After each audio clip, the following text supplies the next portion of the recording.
Alright, well, if you're trying to get a knife collecting and you're wondering, hey, what should I buy as my first knife? The biggest bit of advice I can give you is don't overthink it. Okay, so for me, my first knife that I actually got, well, this was actually given to me as a Christmas present, but a little Swiss Army classic.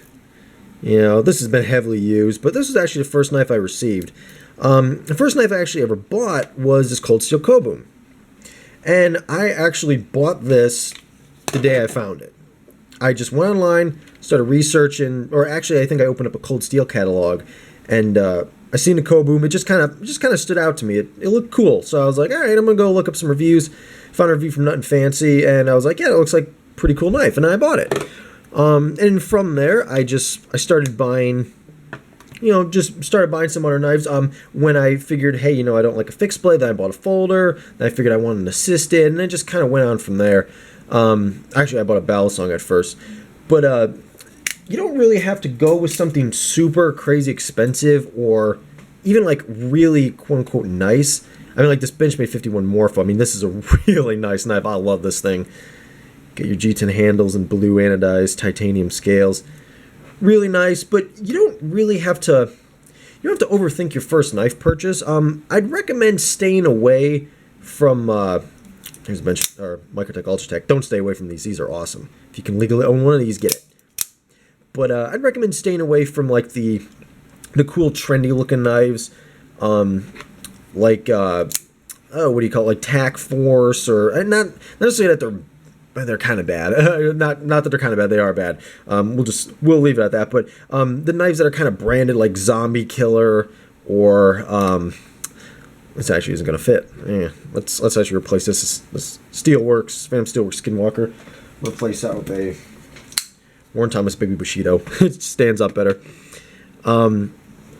Stay away from the ones that are branded like Zombie Killer and all that stuff, because there's a lot better stuff for your money out there. Like this, for instance, is Spyderco Tenacious. About $30.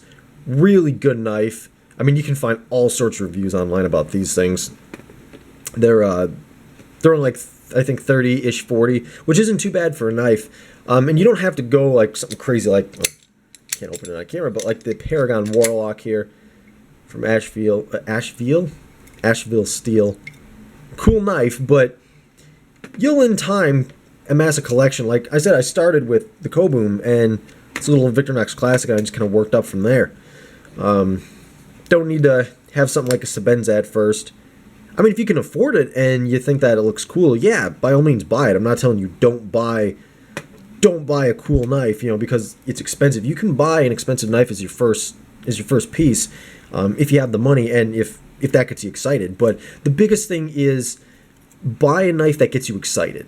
Buy a knife that just speaks to you, that you really think looks cool and is also of semi-decent quality. Like, look up a couple reviews on it, but don't go crazy.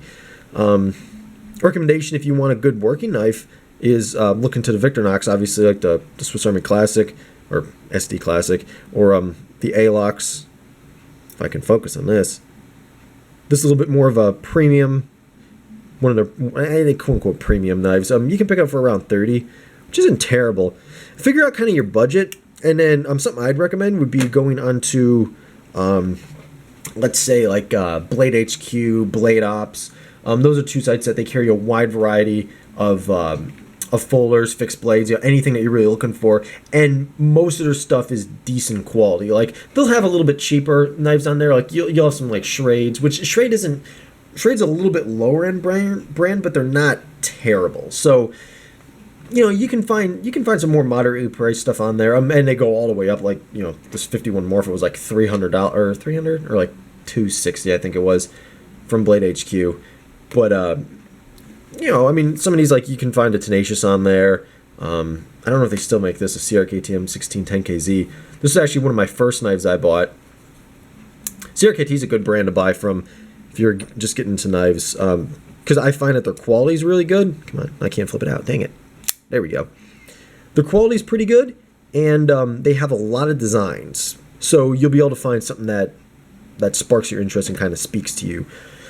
So that's just kind of my thoughts on it. Like I said, don't overthink it. Just kind of browse around a little bit, take a look at a couple different models, get maybe like 3, 4 that kind of interests you. look up a review or two on it, and decide from there. Don't spend like months at a time trying to figure out what your first purchase is going to be. And recommend having a little bit of money. You don't really have to go over, I'd say, 30, 40 for your first knife. You can, like I said, if you have the money. I mean, if you could get a Sebenza as your first knife, by all means, do it. That would be awesome. But don't feel like you have to. Just because you bought a cheaper knife as your first one doesn't necessarily mean that that's going to be what your whole collection is going to be. I got kind of a mixture, but I've been kind of gravitating towards a little bit more high-end, like around the $200, $300, $400 price range now. And you'll find brands that you just like I like Microtech. But if you're actually thinking of starting a collection, the first piece doesn't actually matter as much as what you actually end up doing with the entire collection. So yeah, that's my thought on it. Any questions? Don't send me a message. I won't answer. No, I'm just kidding. If you got any questions, you can message me. I do my best to respond to everybody's questions. Anyway, take care and see you in the next video. There we go. See you in the next video.